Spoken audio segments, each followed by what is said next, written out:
28 people here. You can feel free to get started. All right, awesome.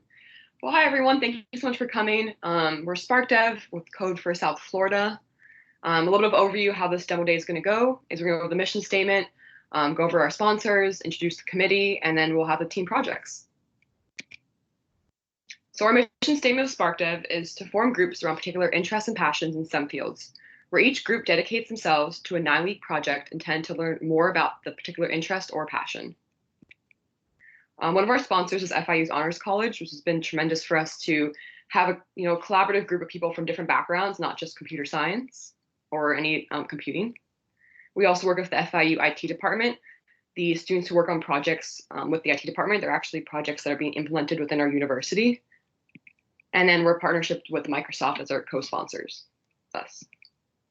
And then for the committee, there's myself. My name is Carolina. I'm the program director and co-founder of SparkDev. SparkDev started, I guess, almost 4 years ago with 4 teams and 40 members. And now we had this semester 12 teams and originally started with about 150 members.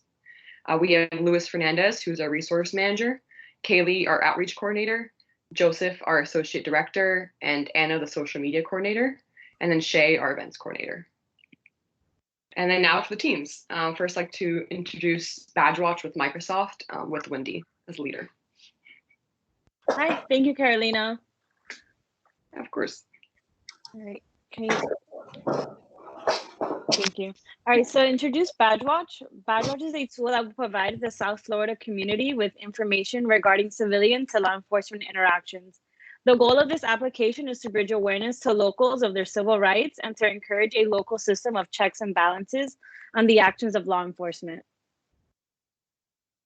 All right, and just a quick description on how we're doing this. We are creating a cross-platform application that will provide the South Florida community the ability to share videos and images of personal or witnessed interactions with local law enforcement.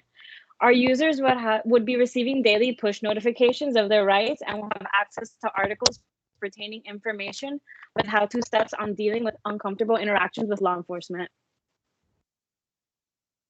So basically, we had an idea to incorporate the data from the YouTube, Twitter, and the news data API. Now the Twitter blocked the data, so basically we don't have an access to it. The news data friends did a lot of good job on this particular subject. YouTube data, we also did some job in terms of it, but we didn't incorporate it fully. After that, we would put it through the AI using the Google Cloud. Then we would store the results in the database and display the results at the mobile Xamarin app.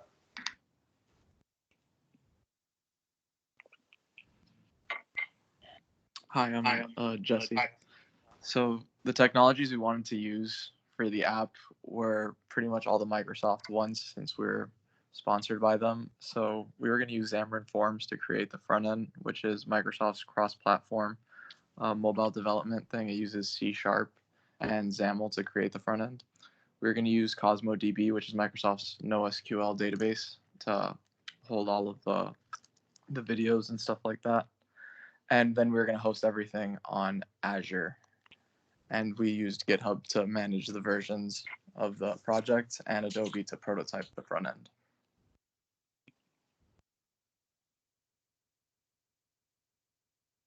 Hi, my name is Franz.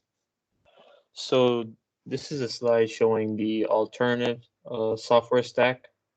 So this is just something, some other options that we could have done as far as making the app. So we have React for the front end. And as you see here, the reason for React is that it's a shorter learning curve than learning Xamarin Forms, and it's JavaScript based. You have Node or Node.js for the server-side development. MongoDB, which is a NoSQL database that's an alternative to CosmoDB. I chose this because it has a little bit of a better configuration with React and Node, and there are more tutorials and resources out there for it. and using AWS for our backend, so like storing files or user registration. The reason this could have also been another alternative because it's has a little bit more features than Azure, and there are a lot more resources that can tell you how to do certain things.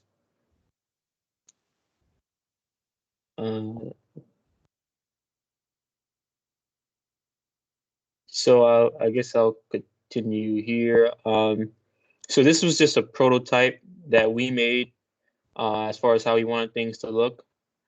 So this would have been the login page where somebody could, I think actually this is the register page.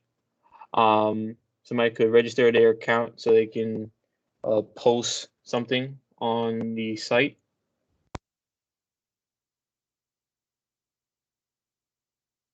And on the mobile version, this would have been how somebody could upload something. So they could have had like a title, some description, add a comment.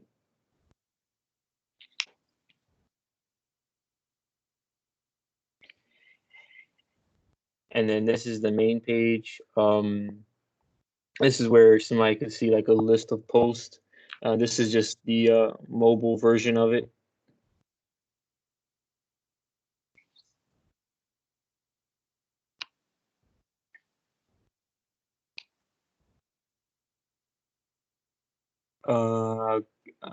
I'll continue here. So some difficulties along the way. So there were a lot of difficulties that we had, especially when it came to figuring out how Xamarin worked and trying to connect it to APIs that we had in our backend and trying to work with different databases and stuff.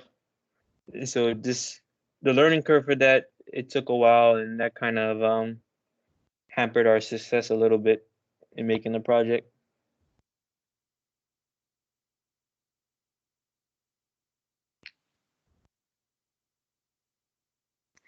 And for our future plans, we want BadgeWatch to be a step towards the future of compassion, empathy, and balanced protection amongst all citizens.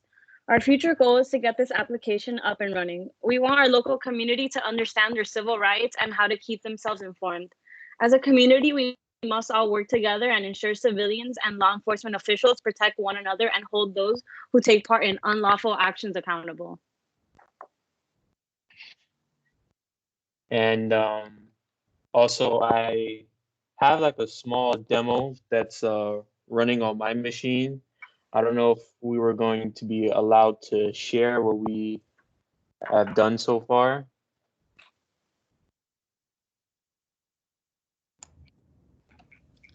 Gregory, are we good on time? Yeah, we're good on time. Feel free. Okay. Well then, Okay. do I turn off my access? Do I request for control?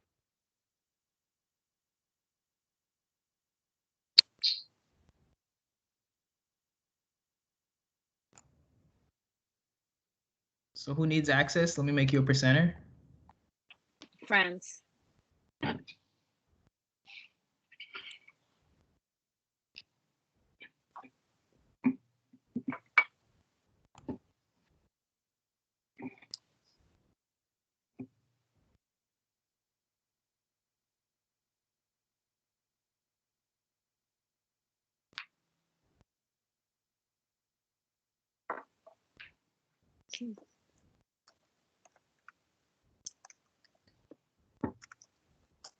So France needs access?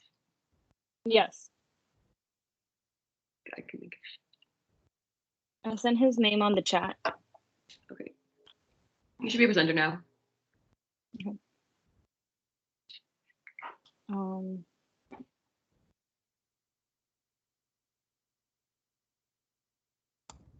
All right, Frat, you're a presenter. You can share your screen now.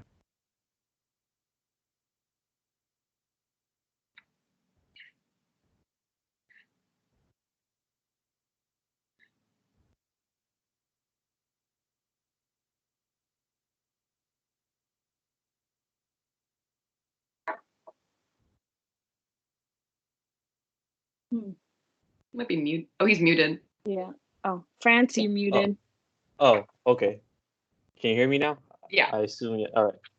So this is kind of like a prototype that we did just in the meantime, just to put some things together of what we kind of thought the project would be about. So it's basically, I I guess you could think of it as sort of like a Reddit sort of thing where you can go and see different posts about whatever. And in this case, it'll be in regards to police interaction in our community. So you would, I guess this you come to the homepage and you click on a post and you would read things, and ideally there would be like location, maybe there would be a comment section, and then you can open an article about what the story is about. And so, yeah, that's basically it as far as what we could show that we wanted to do.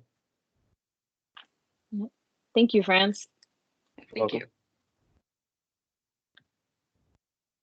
you. Go back to sharing my screen. Okay. All right, awesome. So I guess, do you have any questions for the BadgeWatch team?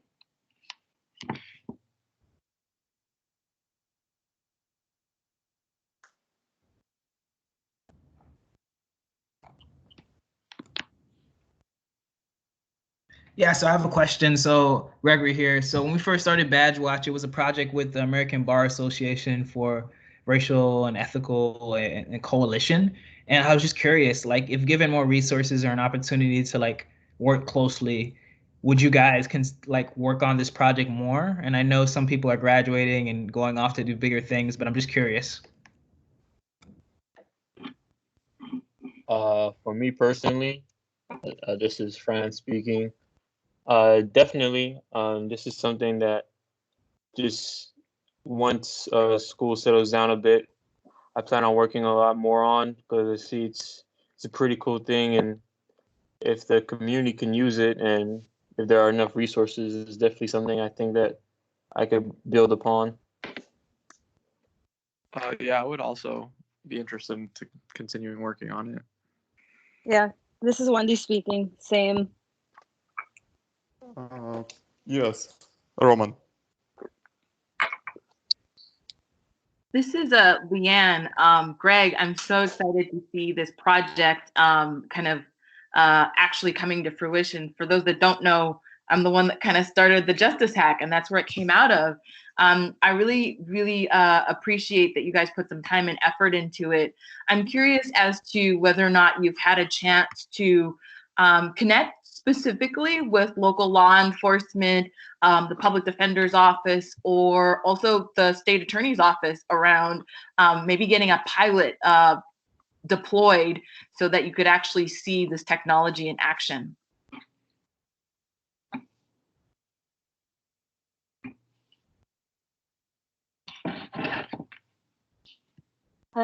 Yeah, we haven't been able to, but we would love to if given the opportunity.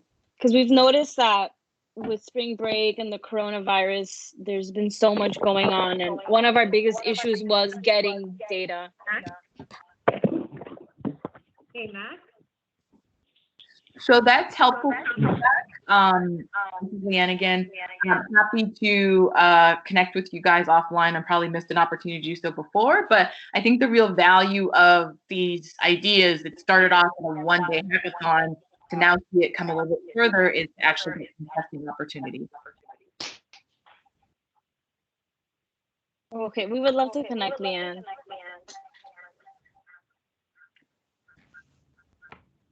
So for the sake of time, I'm gonna ask the next presenting team. Yeah, first, that would be the GTFS team.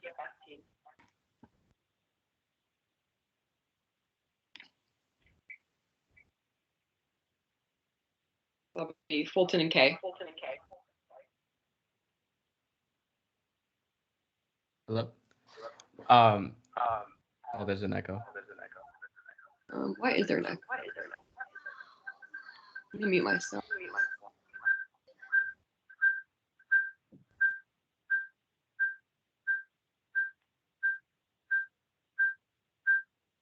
Yeah, somebody's still not unmuted.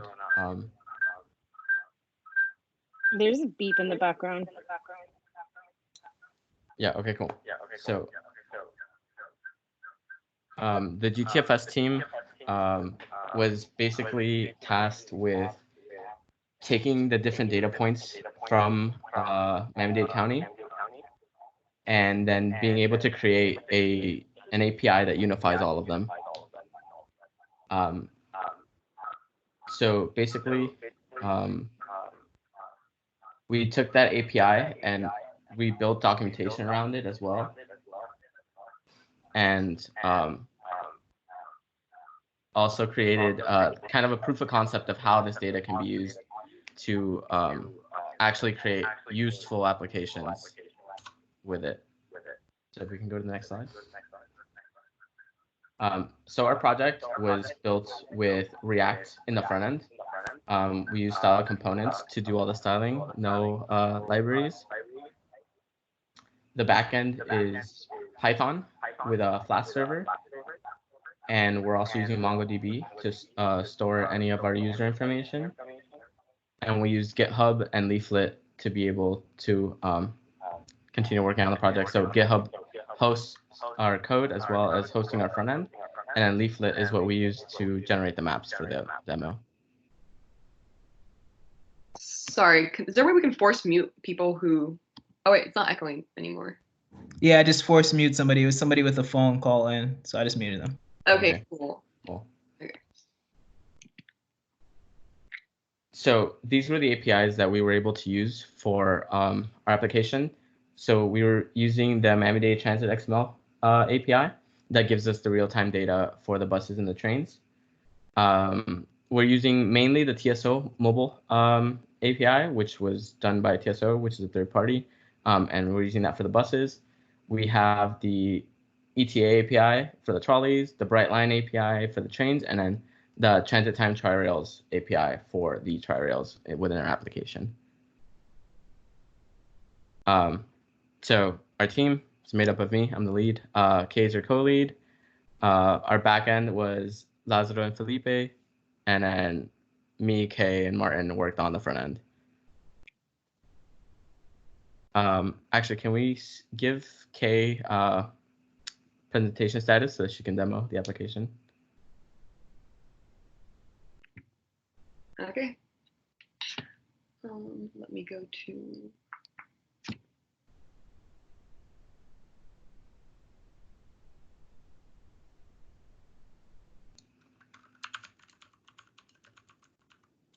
Okay, Kay should have access now.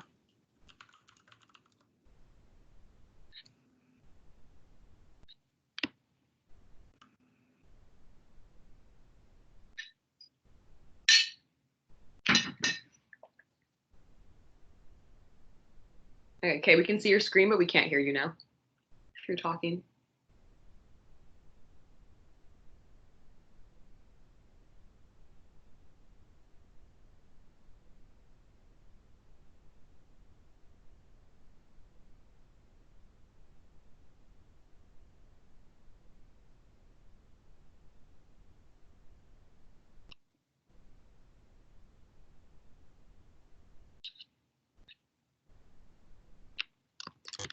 You guys hear me? Yeah, now I can hear you. Oh, okay. My mic was set on the wrong device. So this is our deployed app. This is the overview of the map. And we implemented the methods of transportation here. So we have trains, tri-rail, and bus. If I click on bus, I can choose the routes. Let's say I take public Doral route number 1. We see it right here, where it stops. We have tri-rail.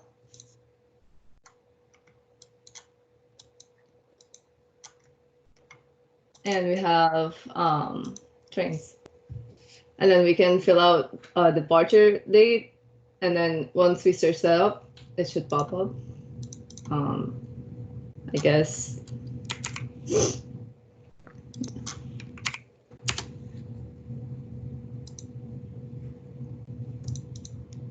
Oh, okay, cool. We don't have data for 2020 yet, technically, because of the whole coronavirus thing. We have our login and sign up page. I can just create.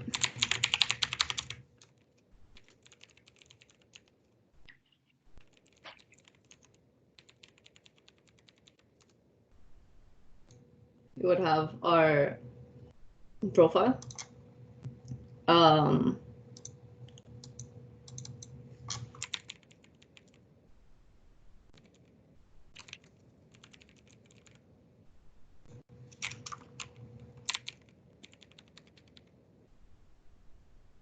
Oops.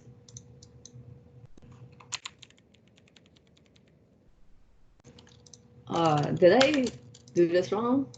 Okay, I'll just log into my account. This would be this is our account. I can go look at someone else's account if I do, let's say I want to look at Fulton's account.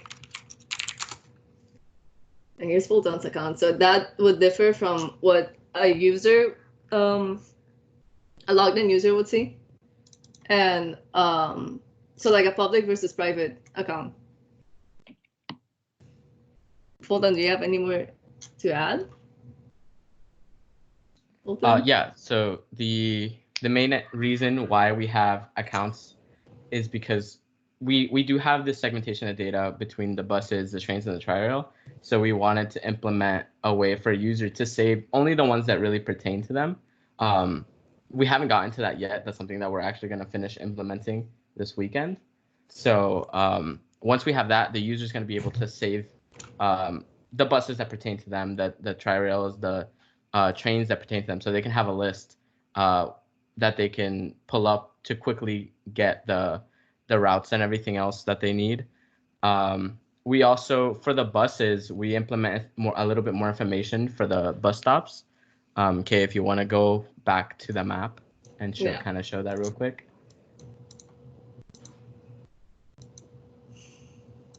So if you click on the markers, you also get some of the bus information that we get back from those APIs. So we're able to get some of the addresses for some of them, or just the names, depending on what's available to us.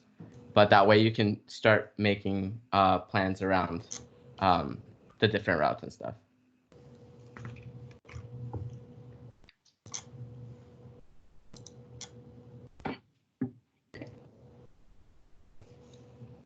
I think the last thing is that we also implemented the geolocation API. So we're able to tell you exactly where you are on the map. I'm stuck.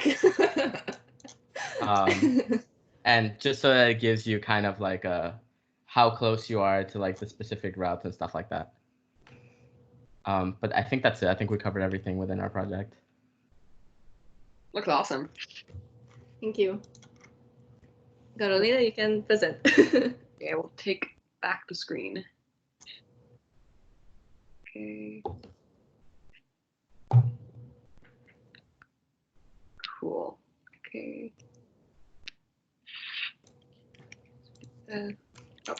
Okay, so we just talk about the team and then future plans.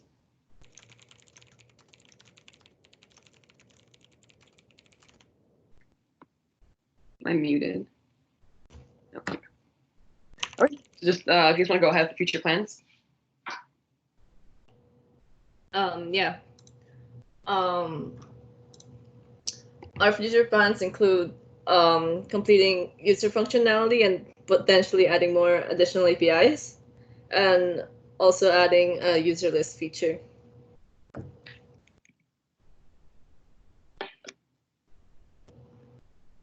Carolina, are you presenting? I am. Can you guys not see my screen? I can't see it. I don't know if anyone else can. I don't see anything either. Oh. Sorry about that, guys. Can you now? Yes.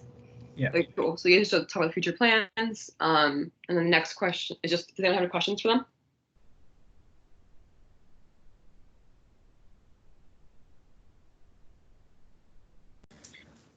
Yes, I actually have a question. Can you hear me? Yeah, we can hear you. Okay, awesome. I was wondering what you guys used for your, how you guys created your login and the accounts. Did you use an API for that, or did you just kind of program it from scratch? So the accounts, they were done from scratch. We used JWTs to be able to authenticate, and then we encrypted and hashed everything using bcrypt. So we weren't using any libraries or anything like Passport or anything like that. We built them from scratch. That's pretty cool. I was just wondering. Thank you. Of course. Hey guys, Livio here, program manager. I do have a question. Working with locations is a very, very difficult, and it's just not something I do. So I was wondering, what was the most difficult part about building this entire application so far? So I think the hardest part about building the application was, at least in the front end side, we had to use a lot of, like, we had to use Leaflet to be able to render anything in the map, and then Leaflet deals with very, very specific formats. But in terms of the actual data, I'm gonna have Felipe actually answer that question from the back end. Hi, I'm Felipe. Can you guys hear me? Yeah, we can hear you. All right, perfect. So yeah, I was one of the backend engineers, and one of the biggest problems we had, well, I wouldn't say it was a problem, but one of the biggest difficulties was we had about 5 or 6 different APIs that all held very separate, very different data. So some of them held tri-rail, some of them held buses, some of them are real time, some of them weren't. And the biggest challenge for backend was kind of aggregating all of that data into something that was nice and workable for front end. And it took a lot of looking at documentation and kind of tweaking things, yeah. But eventually we got it figured out, and the front end engineers did a great job using all of that data, and yeah, and making it look very pretty.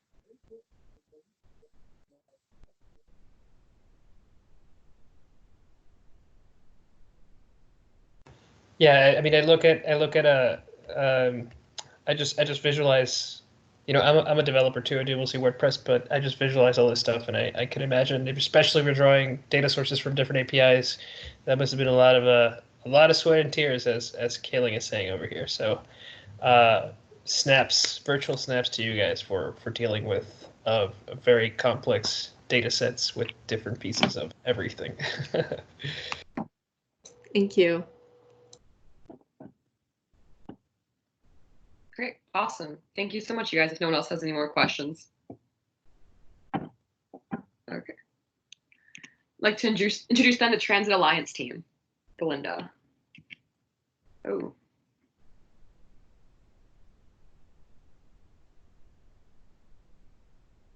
Hey, Belinda, are you there?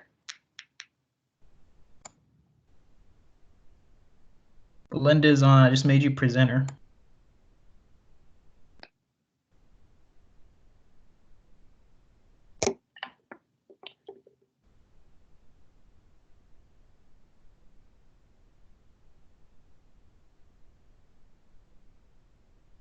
She might be muted. Yeah, she is.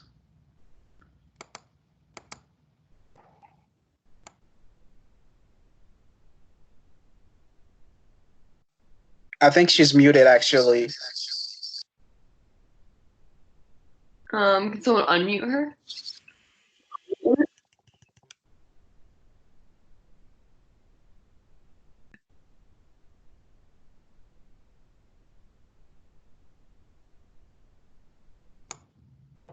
Yeah, I don't think she's muted. I think we can't hear her for some reason. I don't know if her mic is set up.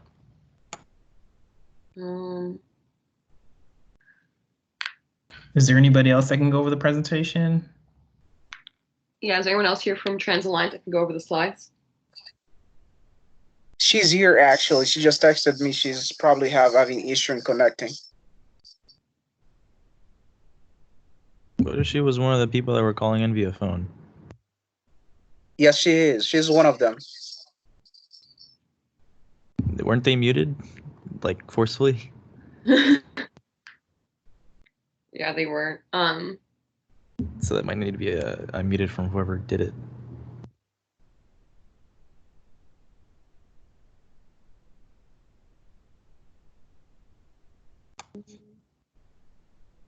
No, the person that was muted via phone hopped off. Oh. Is there anyone else here who could speak on behalf of Belinda?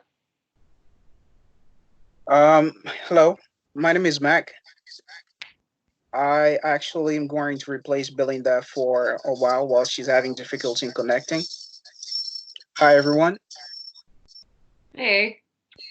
Hello. So I think actually here what we're working on is typically Transit Alliance. Transit Alliance is an organization that's committing in helping communities throughout the states with resolving issues they have with their bus network system.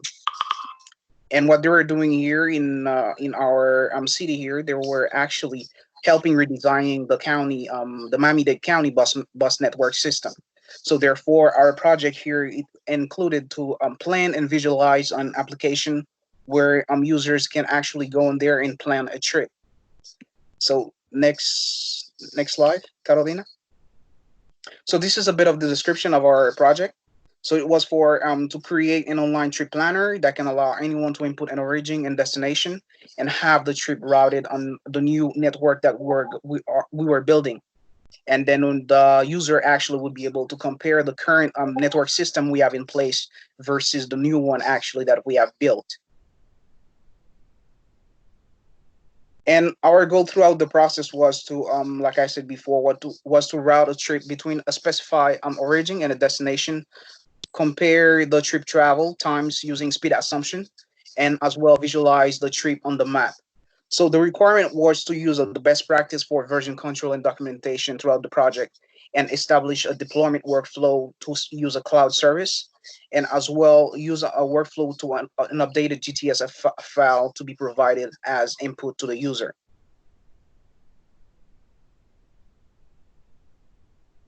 So this is one of the this is the main page of the project that we come up with. As you can see here, the first segment we have origin. The second one is destination, where the user would enter the destination, and we have as well giving the user an opportunity to click on advanced options, where actually they would see next slide, Carolina. And then advanced options actually they would see they can select leave or arrive by if they want a quick ride, and as well they can select the walking distance, and as well they have the date they want to leave, actually they want to plan the trip. And in our next page here, after the user enter all those information here, it would lead them directly to the map, as you can see here. And in the map here, just to give you a few information, the gray polyline you see here would present the information related to the current network system that is in place. And the blue polyline and the red one actually would provide information with the new one that we have built. And on the right side, as you can see here, those are information regarding where the user actually was coming from, the origin, and then where they are heading to. And the placeholder that you see on that is in white here, that's his old route, 93 minutes. That's giving the user the information of the current system that actually they are using versus using our system here that's going to take the user 77 minutes only to get to the place that they have chosen. And we have used various tools to get the platform going. And for front end, actually, we've used React.js as one of the main library, and Bootstrap and Leaflet maps. And in the back ends, actually, we've used Node.js, Express, REST API, and we use two OpenTripPlanner instances. And as far as data, we were giving those data by Miami-Dade County with Transit Alliance. And those data, they refer to the GTFS file, actually. And we have deployed our system using Microsoft Azure. And one of the software versions console that we have used is GitHub. I know that we have here, let's see, we have Fulton. So I don't know if Fulton want to come up here, and then as is one of our technical lead on the project, so we can give a bit of explanation about the architecture and the design and why exactly we've chosen these. Fulton? Yeah, sure. So basically, the way that the project is set up is that we have a React front end that talks to our Node.js Express API, but the REST API actually reaches out and makes calls to two OpenTrip Planner instances that we have, two Java servers. One is set up to handle the information for the old routes, so the current routes that are available in the county. And then we also have another instance that's running the newer routes, the proposed routes that were given to us by Transit Alliance. And yeah, so some of the challenges that we had, it was that a lot of our team members either were non-technical or they're very new to the whole web development field and everything, as well as deploying the multiple instances, since we needed two instances for the OpenTrip Planner as well as an instance for our Node.js server. So we needed to make sure that we were able to deploy all three of those instances on one VM, because we wanted to make it just as portable as possible to deploy. And if I can get the presenter so I can show the actual project, yeah.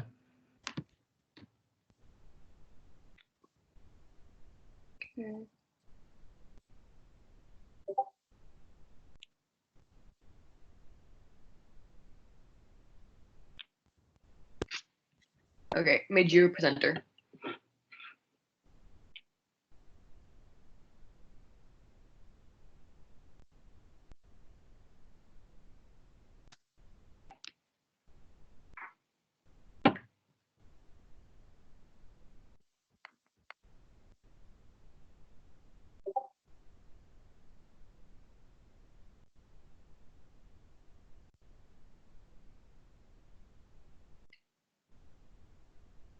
Fulton, you're muted, by the way.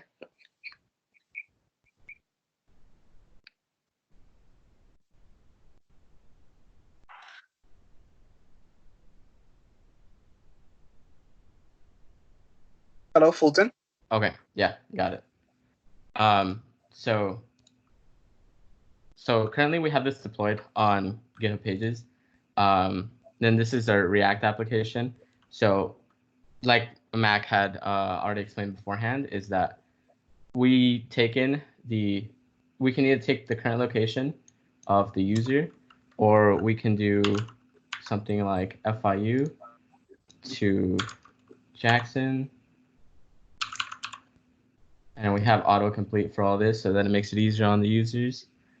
So we have advanced settings as well that we can do the max distance. So this is going to be your average and your maximum distance. This is usually like the general distance used. And you can plan depending on the time and day that you're leaving. So let's say you were leaving in the morning around 8, then you can choose that. And this would be your route right here. So what we have in the red is the new route, and what we have in the gray was the old route. So we give you a little bit of information based off what we knew from the old route. So as you can tell, the majority of it is on bus, but you do have to walk to a couple places. And then this is the information that we have on the new route, and then the different steps that you take.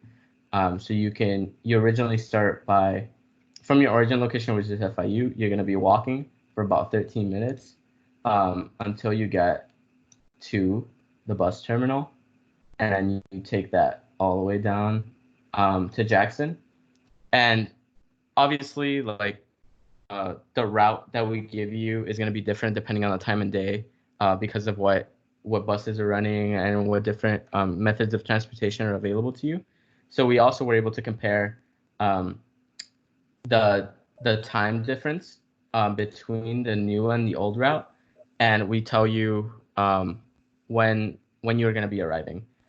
So we hope that this tool kind of makes it easier for people whenever we do switch over to the new routes, for people to plan their trips a lot easier. Awesome. Thanks for sharing. Thanks, Fulton. So I think I have Belinda here actually using a different device. Belinda?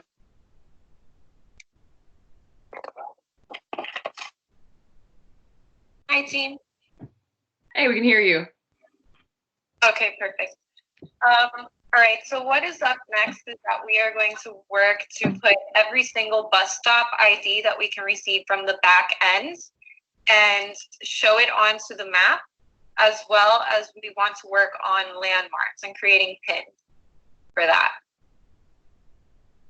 Also, we would like to see more expert mentorship and build a mobile app for easy access.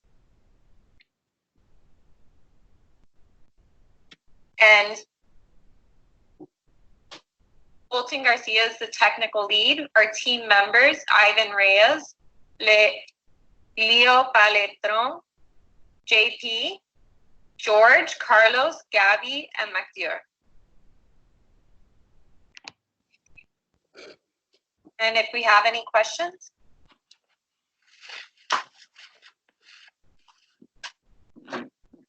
Hi, I can barely hear if anyone has questions. Hey, this is Az from Transit Alliance. I'd just like to, first of all, just commend the team on taking on such a really challenging project and really coming out with something that, first of all, works, which is in itself really difficult, but also just looks really, even at this stage, just looks so usable, so polished. And I'd just like to commend you all on all of the work that you put into it to make it happen, because it looks and works really well. So congratulations. Thank you, Az. Thank you, Az.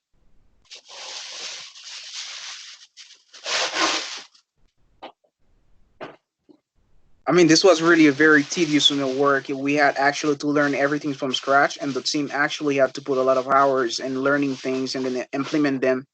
So we'll be actually very happy to hear any feedback from anyone, even if it's not a question, it can be like a feedback. Yeah, and I do have to say that we were able to see through this project because we were really passionate about, you know, being able to contribute to a real life, you know, problem that I for sure see in our community, and working towards trying to make everything better, you know, for everyone.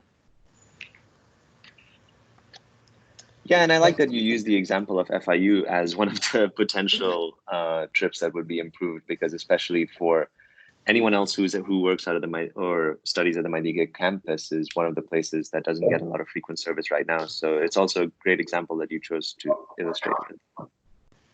Yeah. Hi, I have a question. So I'm not sure if you guys can hear me though. Yes, we can. Okay. Yes. Hi. So forgive me if I'm assuming this, but I'm just wondering if the Transit Alliance team is creating this app to kind of replace the Miami-Dade Transit app, or did you guys take basically the routes or the technology that the Miami-Dade Transit app uses, and you guys are basically tweaking it, or do you just want to scrap all of that altogether? So what we wanted to do is, because Transit Alliance is preparing a new system for that will be implemented at the end of the year, we wanted to make riders aware of the changes that will be made, so that they're able to visualize and plan their trip, so that they're not getting to the bus stop and things have changed and there's a lot of confusion. What we want to do is make the riders aware. And then to add on to what actually Belinda said, that's one of the reasons why. So when the team was working on it, we provide two different informations. One is related to the current system that Miami-Dade has, and the new one actually that we have built. So my confusion is because just like in terms of I'm thinking in terms of as if maybe I didn't have my car anymore and I have to use the bus now. So I'm thinking, how does this app or this future app, how does it really help with the sense that, let's say you're giving me real time expectations of when the bus is coming, or like how to plan my trip, but how does that control if the bus actually just does delay, or it just doesn't show up in general? Because that's what would happen before. Before I had my car, I had to take the bus everywhere, and it would tell me that it was 30 minutes away, and then it would just never show up for at least 3 hours. So how does the app help with situations like that? Right. As of right now, the app does not have real-time data that we're working with. So that's something that we can look into the future.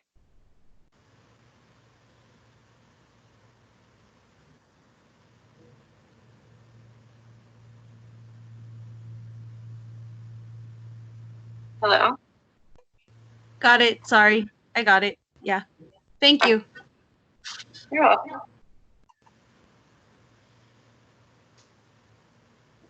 Okay. Any other last questions? Awesome. Okay. All right. Thanks. I'd like to thank everybody for attending this, especially to the students, BadgeWatch, Miami GTFS team, as well as Trans Alliance team.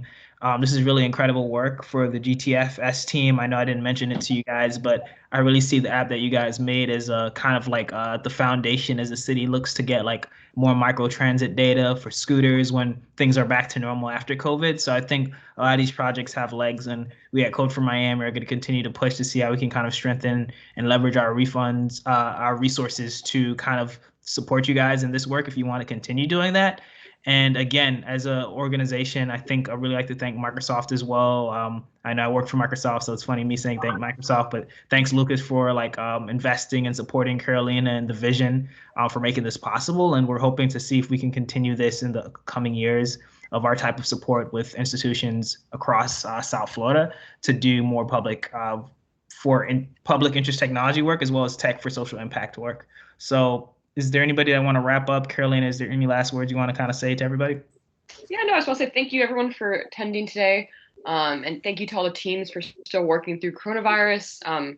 I think it was Wendy who mentioned, like, we had spring break and then immediately basically went into coronavirus and everything was locked down. So I'm just really impressed the teams were able to like power through and still work together virtually, and really proud of you guys. And thank you, Microsoft, for sponsoring us and for believing in us. And you guys are the reason why we're expanding and now working with nonprofits and local Miami organizations, which is absolutely incredible. So just thank you so much to everyone.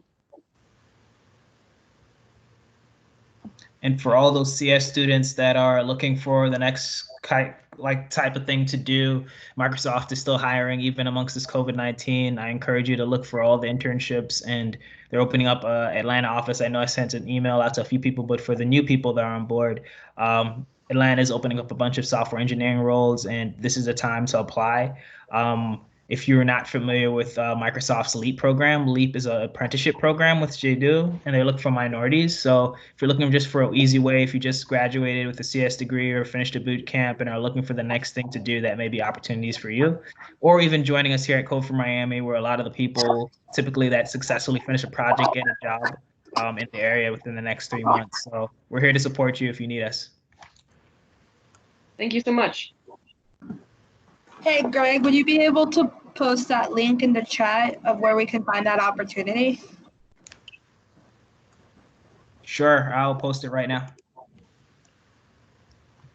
Yeah, I would actually also like to add, and that is, if there's anything that people should be taking from this presentation, more than the cool projects that we're talking about, more than just a code for South Florida as a bridge for positive change through technology, is that anyone who, anyone who can dedicate themselves to a cause and really takes the initiative to look at a problem and work on solutions, as someone who can essentially engage in this type of work. I'm pretty sure that I can speak for a lot of civic hackers, a lot of people that are involved with us, that their motivation to start and finish these projects is not because they're good at a certain skill set, but because they're very, very passionate about a specific problem. So it's really where it starts. If you're passionate about a problem, you can immediately become an agent of change and build really cool stuff like the stuff you've seen today.